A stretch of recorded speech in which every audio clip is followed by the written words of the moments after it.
نمل: فارس، اس کی مت سنو، یہ تمہاری جذبات سے کھیلنا چاہ رہا ہے، وہ فکر مندی سے کہتی۔ اس کے مزید قریب آئی، ایک ایک قدم احتیاط سے رکھتی تھی۔ تم اس کو نہیں مارو گے، تم اس کی جان نہیں لو گے، تم قاتل نہیں ہو فارس۔ فارس جواب نہیں دے رہا تھا، اسی طرح خاور پہ نگاہیں تانے رہا۔ خاور نے ہلکے سے ہنس کر سر جھٹکا۔ مجھے معلوم تھا تم مجھے نہیں مارو گے، چلو مجھے غلط ثابت کرو، چلو مجھے جہنم میں پہنچا دو۔ ہمت ہے، غیرت ہے یا نہیں فارس غازی؟ مرد بنو، وہ برایا تھا۔ فارس کا نفس تیز ہونے لگا، آنکھوں کی تپش شراروں میں بدلنے لگی۔ فارس، اس کی مت سنو، یہ قاتل ہے، اس کی زندگی بیکار ہو چکی ہے، اس لیے چاہتا ہے تم اس جیسے بن کر جیل چلے جاؤ۔ فارس، تم اس کو نہیں مارو گے، میری بات سنو۔ فارس، میری بات سنو، وہ اس سے التجا کر رہی تھی۔ وہ 5 سال پیچھے چلی گئی تھی اور وہ فون پہ فارس سے بات کر رہی تھی۔ زمان و مکان کی حدود آپس میں گڈمڈ ہو رہی تھیں۔ مجھے ایک گولی مارو فارس، دل میں وہ اسے اکسا رہا تھا۔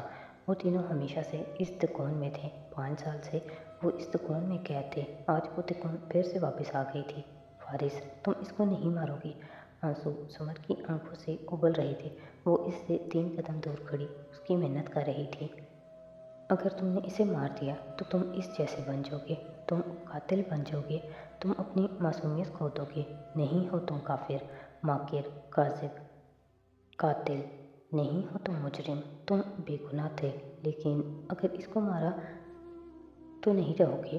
اس نے وہ بولا تو آواز عجیب گھراہٹ کی صورت میں حلق سے نکلی۔ میرے بھائی اور میری بیوی کو مارا، میں انہیں نہیں بچا سکا، اس نے انہیں مارا۔ پستول مزید تان لیا، اس کا پستول والا ہاتھ پسینے میں شرابور تھا۔ مگر تم اس کی جان نہیں لے سکتے فارس، سرکار جان لے سکتی ہے، شہری نہیں۔ یہ حق دفاع نہیں ہوگا، کیونکہ یہ آدمی تمہیں مارنے کی پوزیشن میں نہیں ہے، یہ کسی دوسرے کی جان بچانے کے لیے بھی نہیں ہوگا، یہ مارنا نہیں ہوگا، یہ قتل کرنا ہوگا، کولڈ بلڈ میں قتل، یہ جرم ہے، یہ گناہ ہے۔ فارس پلیز، تم اس کو جانے دو، میری بات سنو۔ وہ 5 سال پہلے کی طرح اس کی محنت کر رہی تھی، آنسو اس کے گالوں پہ بدستور پھسل رہے تھے۔ رک کیوں رہے ہو فارس غازی؟ مار دو مجھے، چلاؤ گولی، مرد بنو۔ وہ دیوار سے بندھا شخص نفرت سے اسے دیکھتا پکار رہا تھا، اکسا رہا تھا۔ فارس کی گرفت ٹریگر پہ مضبوط ہوئی۔ مجھے بدلہ لینا ہے، اپنے بھائی کا، اپنی بیوی کا۔ میری بات سنو فارس، وہ ملتجی سی کہہ رہی تھی۔ تم اس کو نہیں مارو گے، تم اس جیسے نہیں بنو گے، تم نے اسے مارا تو یہ جیت جائے گا۔ اس کے پاس چوائس تھی برسوں پہلے، یہ چاہتا تو نہ مارتا اپنے بچوں کے قاتل کو، مگر اس نے مار دیا۔ یہ تب ایسا بن گیا، یہ ثابت کرنا چاہتا ہے کہ اس کے پاس چوائس نہیں تھی، یہ پرسکون ہو کر مرنا چاہتا ہے۔ تم اس کو وہ سکون مت دو، ہر قابیل کا مرنا ضروری نہیں ہوتا۔ تم سن رہے ہو فارس؟ وہ درد سے چلا کر بولی تھی۔ تم خدا نہیں ہو، تم قصاص مانگ سکتے ہو، تم انتقام نہیں لے سکتے، تم خون کا انتقام نہیں لے سکتے، تم انسان ہو۔ انتقام میں تم اس کی زندگی تباہ کرو، اس کی پراپرٹی کو آگ لگاؤ، اس کی عزت کو نقصان پہنچاؤ، تم یہ سب کر سکتے ہو، مگر کسی کی جان لینا، وہ لکیر پار کر لینا، یہ غلط ہے، تم یہ نہیں کرو گے۔ مرد بنو فارس غازی، وہ بھی مسلسل اس کو استہزائی انداز میں دیکھتا اکسا رہا تھا۔ فارس دانت ایک دوسرے پہ جمائے اسے گھورتے ہوئے اس پہ پستول تانے کھڑا رہا، کھڑا رہا، کھڑا رہا، یہاں تک کہ سمر کا دل ڈوبنے لگا۔ وہ اس کے ساتھ کھڑی تھی، مگر ایک بھی قدم آگے نہیں بڑھا سکتی تھی کہ کہیں وہ کچھ نہ کر دے۔ کلک کلک، سائلنسر لگے پستول کا ٹریگر فارس نے ایک دم دبایا، یک کے بعد دیگرے 2 گولیاں۔ زمر کا دل بند ہوا، خاور نے آنکھیں بند کر لیں، مگر ایک جھٹکے سے اس کی ہتھکڑی ٹوٹی اور بازو نیچے گرے تو اس نے چونک کر آنکھیں کھولیں۔ فارس نے پستول شکستگی سے جھکا لیا تھا، اس نے گولیاں اس کی ہتھکڑیوں سے لگی زنجیروں پہ ماری تھیں۔ میں تمہیں نہیں ماروں گا کرنل خاور، وہ سرخ آنکھوں سے اسے دیکھتا نفی میں سر ہلا کر بولا تھا۔ اس لیے نہیں کہ میں نے تمہیں معاف کیا، میں قیامت تک تمہیں معاف نہیں کروں گا، مگر اس لیے کہ میں قاتل نہیں ہوں، میں خدا نہیں ہوں۔ خاور کے لیے یہ غیر متوقع تھا، اس کے بازو واپس پہلو میں گر چکے تھے، مگر وہ چند لمحے شل سا کھڑا رہا۔ زمر آنکھیں رگڑتی گہری گہری سانس لیتی خود کو پرسکون کرنے لگی، مگر آنسو ابل ابل آ رہے تھے۔ تمہارے پاس چوائس تھی خاور، تب بھی تھی، میں اور تم برابر نہیں ہیں۔ نفرت سے اسے دیکھ کر وہ بولا تھا۔ خاور کا چہرہ سیاہ پڑنے لگا، گویا وہ گل سڑ رہا ہو۔ تم چاہتے تو قاتل نہ بنتے، تم اپنے بچوں یا ہاشم کے لیے قاتل نہیں بنے، تم اپنی وجہ سے قاتل بنے تھے، مگر میں قاتل نہیں بنوں گا، اب تم جا سکتے ہو۔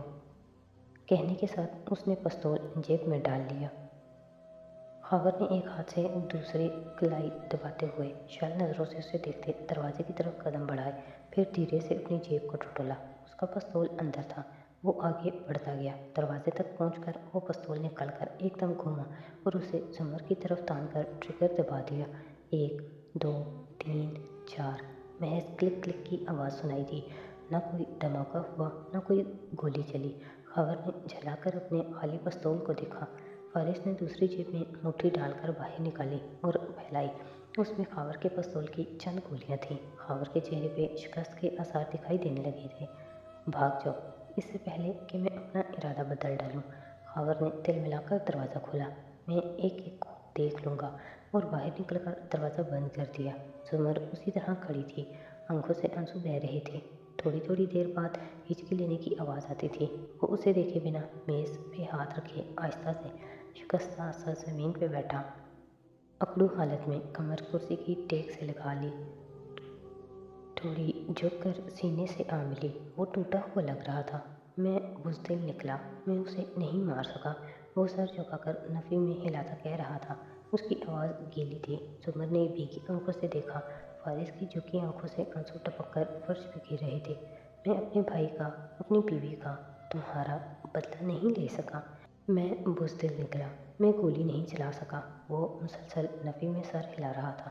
تب زمر نے دیکھا، اس کی کن پٹی کے قریب خاور کے موقع کے باعث جلد پھٹ گئی تھی اور ذرا سا خون رس رس کر جمنے لگا تھا۔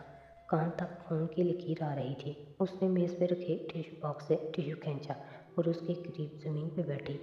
آئی ایم سو سوری فارس، وہ اسی طرح روتے ہوئے بولتی ٹیشو کے زخم سے مس کرنے لگی۔ زرتاشا کو مارنے کی ذمہ دار میں بھی ہوں۔ مجھے وہاں سے بھاگ جانا چاہیے تھا اسے لے کر، مجھے اس کی جان بچانی چاہیے تھی، مگر میں سمجھی تھی فارس کہ میں تمہاری جان بچا رہی ہوں، تمہاری روح کو، تمہارے دل کو بچا رہی ہوں۔ اس کا زخم صاف کرتے ہوئے وہ بولتی جا رہی تھی، آئی ایم سو سوری، میں نے تمہارے ساتھ بہت برا کیا، میں نے بہت غلط کیا۔ فارس کا سر ہنوز جھکا تھا، اس کے آنسو بھی بہہ رہے تھے۔ میں نے تمہیں بہت ہرٹ کیا، تمہیں اتنا نقصان پہنچایا، میں خود غرض ہو گئی تھی، یا مجھے لگا تھا میں انصاف کے لیے کر رہی ہوں یہ سب، مگر فارس میں چاہتی تھی تم اپنے کیے کی سزا اسی دنیا میں پا لو، تاکہ تم خود کو کریکٹ کر لو، اپنی اصلاح کر لو۔ تم میرے لیے اہم تھے، ہمیشہ اہم تھے، تبھی میں نے زرتاشا کی جگہ تمہیں بچانا چاہا، تمہارے دل کا سوچا۔ I am so sorry.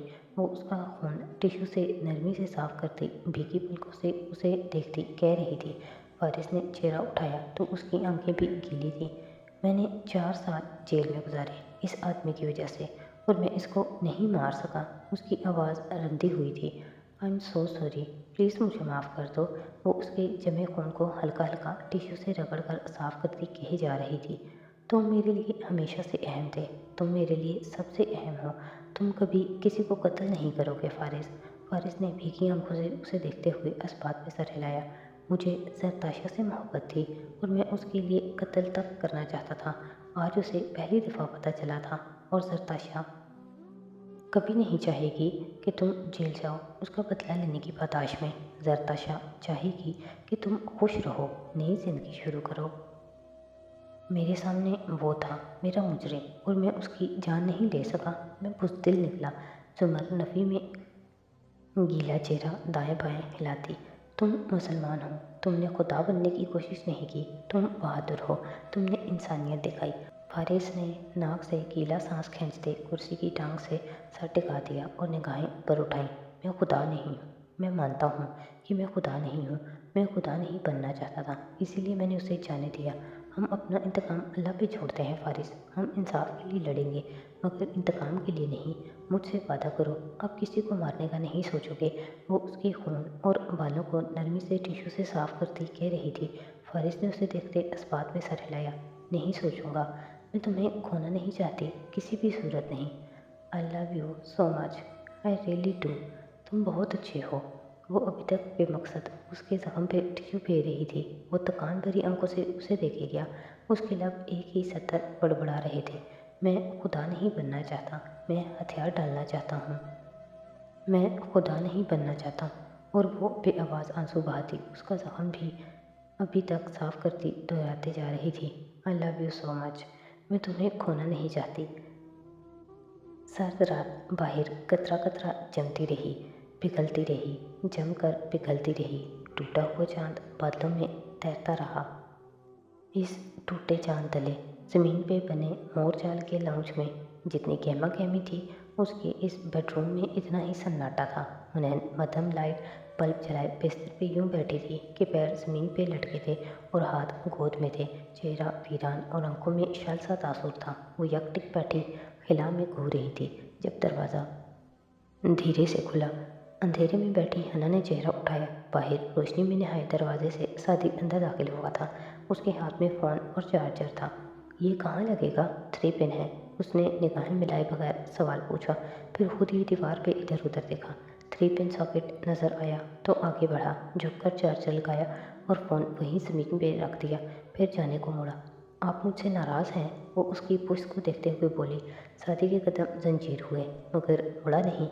میں نے آپ کا 8 ماہ انتظار کیا، لیکن آپ کو مجھے دیکھ کر کوئی خوشی نہیں ہوئی۔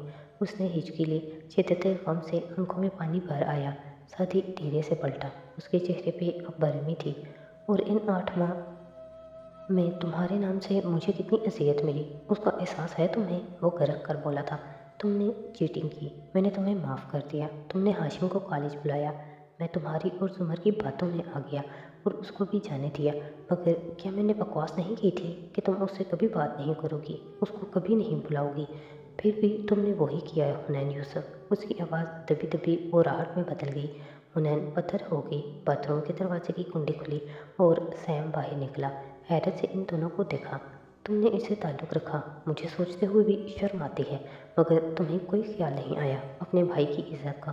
کوئی خیال نہیں کیا تم نے؟ وہ تمہارا نام لے کر کیا کیا باتیں کرتا تھا میرے سامنے، میں کبھی نہیں بھول سکتا۔ تم نے مجھے 8 ماہ میں کتنی اذیت دی ہے، تمہیں اندازہ بھی نہیں ہے۔ تمہیں اندازہ بھی نہیں ہے کہ تمہاری وجہ سے میرا سر کتنی دفعہ جھکا۔ وہ میرے سامنے بیٹھ کر کہہ رہا تھا کہ تم آؤ گی اور میں جانتا تھا تم نہیں جاؤ گی، لیکن تمہارے نہ جانے سے تمہارے اتنے عرصے کی خطائیں مٹ نہیں گئیں۔ میں تمہیں کبھی نہیں معاف کروں گا، اور میں فارس ماموں سے بھی پوچھوں گا کہ انہوں نے تمہارا خیال کیوں نہیں رکھا۔ میں امی سے بھی پوچھوں گا کہ وہ کدھر تھی جب تم اس سے بات کرتی تھی۔ بولتے بولتے اس کا چہرہ سرخ پڑ گیا تھا۔ سیم پہلے تو ساکت ہو گیا، پھر ایک دم سامنے آیا۔ ایسے بات مت کریں، مگر سعدی نے نہیں سنا۔ وہ شل ہوئی حنین کی طرف انگلی اٹھا کر اسی برہمی سے بولا، میں زمر سے بھی پوچھوں گا کہ میں نے کہا میری بہن سے ایسے بات مت کریں۔ اسامہ ایک دم سعدی کے مقابل آ کھڑا ہوا، یوں کہ بیڈ پہ بیٹھی حنین چپ گئی۔ سعدی کی انگلی فضا میں اٹھی رہ گئی۔ اس نے دیکھا دبلے پتلے اسامہ کا قد اس کے قریب پہنچ گیا تھا اور اس کی آنکھوں میں بھی ویسے ہی سرخی تھی۔ سیم تم یہاں سے جاؤ، میں نے کہا بھائی انگلی نیچے کریں۔ وہ دانت پہ دانت جمائے غرا کر بولا تھا۔ سعدی کا ابر بے اختیار اٹھا، ماتھے کی تیوریاں ڈھیلی ہوئیں۔ میری بہن سے اس طرح بات مت کریں، آپ 8 ماہ بعد آ کر یوں ہم سے بات نہیں کر سکتے۔ آپ کو کیا لگتا ہے صرف آپ نے تکلیف اٹھائی ہے؟ ہم سب خوش تھے، ہم نے بھی تکلیف اٹھائی ہے، ہم نے بھی اذیت کاٹی ہے، اور میری بہن نے کچھ نہیں کیا۔ سنا آپ نے، اس نے کچھ غلط نہیں کیا، میں سب جانتا ہوں۔ آپ اس طرح میری بہن سے بات نہیں کر سکتے، آپ ہمارے ساتھ نہیں تھے۔ وہ تیز تیز بول رہا تھا اور آنکھوں میں آنسو جمع ہو رہے تھے۔ آپ ہمارے ساتھ اس رات نہیں تھے جب پولیس فارس ماموں کو پکڑ کر لے گئی تھی۔ آپ کو پتہ ہے وہ رات کیسی تھی؟ زمر نے مجھے کہا تھا کہ اب میں اس گھر کا بڑا مرد ہوں، اور اس رات میں ہاشم کے کمرے کی بالکنی کا شیشہ بجاتا رہا تھا۔ میں اس شخص سے مدد مانگنے گیا تھا بھائی، جو ہمارا دشمن تھا۔ میں اپنے دشمن کے آگے ہاتھ پھیلانے گیا تھا۔ اس رات زمر اور حنا کی ساری باتیں میں نے سن لی تھی۔ آپ کو پتہ ہی نہیں کہ اس رات